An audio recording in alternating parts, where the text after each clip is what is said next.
होलिका दहन क्या है और क्यों मनाया जाता है? सालों पहले प्रथा बनी, उसको हम निभाते आ रहे हैं, मनाते हैं, पर हम मानते नहीं हैं। हिरण्याकश्यप, जो कहानी सबको पता होगा कि हिरण्याकश्यप की जो बहन थी वो होलिका थी। हिरण्याकश्यप खुद को भगवान मानते थे क्योंकि उन्होंने भगवान से सारे वरदान मांग लिए थे कि मैं ना दिन में ना रात में, ना अस्त्र से ना शस्त्र से, ना इंसान से ना जानवर से, मैं किसी से ना मरूं। तो यानी कि उन्होंने खुद को अमर समझ रखा था आपको और खुद को, और वो अपने राज्य में सबको यही बोलता था कि आप कोई भी भगवान नहीं है, भगवान मैं हूँ, आप मेरा पूजा करो। जो भी हरि का नाम, भगवान का नाम लेके पूजा करते थे उसको वो उस पर अन्याय करके उसको नष्ट कर देते थे, मार देते थे। इसी तरह उनके घर में एक बेटा उनका पैदा हुआ जो प्रहलाद नाम था। उन्होंने भी हरि का भजन किया और उनको कई तरह से यातनाएं दी, पहाड़ से गिराया, बहुत सारे जलते तेल में उनको डाला गया, फिर भी वो हरि भगवान का नाम छोड़ा नहीं। तो फिर लास्ट में उनकी जो बहन थे होलिका, तो होलिका भी अपने भाई के अन्याय में साथ दिया।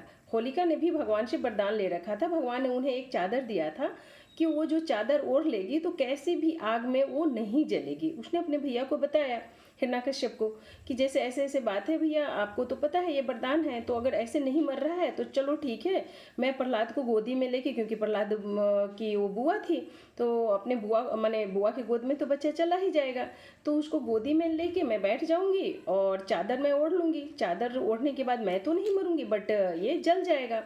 तो यही हुआ, वो अपना गोदी में लेके बैठ गई। चारों तरफ यानी पूरा एक चिता जैसा तैयार किया गया चौराहे पे, और फिर वो गोद में लेके बैठ गई ताकि वो प्रहलाद जल जाए।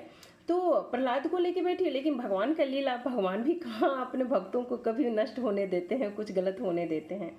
तो वो अपने भक्तों का ऐसा लीला उन्होंने किया, आंधी आई और उसका जो चादर है उसके बॉडी से खिसक के प्रहलाद को उड़ा दिया और प्रहलाद बच गया और होलिका जल गई। उसी समय से ये होलिका दहन का प्रथा चलती आ रही है।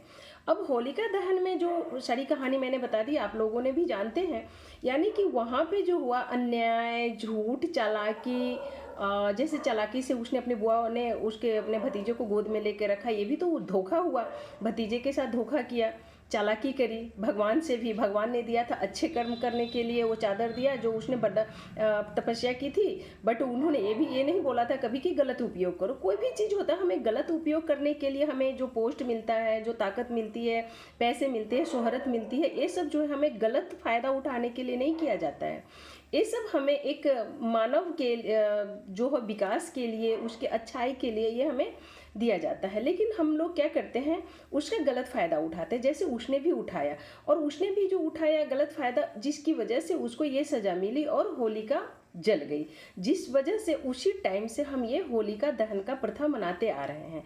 हमारे जो धर्म है, हमारे धर्म में जो भी पूजा, हर धर्म में होता है, हर धर्म में जो भी जिसका पूजा होता है, व्रत होता है, फेस्टिवल है, वो हर पूजा, हर व्रत, हर फेस्टिवल एक संदेश देके जाती है, और वो एक दिन के लिए नहीं आती है, आपके पूरे जीवन को चेंज करने के लिए आता है। बट आप वो है कि आप समझें तो, क्योंकि अभी ये होलिका दहन जो बता रही थी, मैंने बताया कहानी, तो होलिका दहन में यही है कि झूठ, फरेब, धोखा, चुगली, मतलब एक गलत काम, बुरे कर्म जो है, बुरे कर्मों से बचने के लिए उसकी दाह होती है, उसको जलाया जाता है, और हम हर साल उसको मनाते हैं, जलाते हैं, बस ये समझ के कि ये प्रथा है। नहीं, इस प्रथा में जो संदेश दिया गया है, उस संदेश को आप सुनिए, समझिए और अपने जीवन में खुद को उतारिए। सबसे पहले कि अपने अंदर की जो बुराई है उसको दहन कीजिए। ये आग जलाने से, पूजा करके आग जलाने से ये दहन नहीं होगा।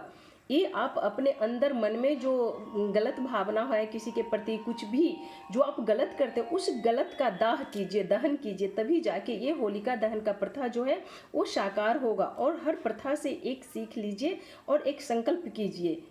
थैंक यू, इतना ही मेरा कहना था। Okay, bye.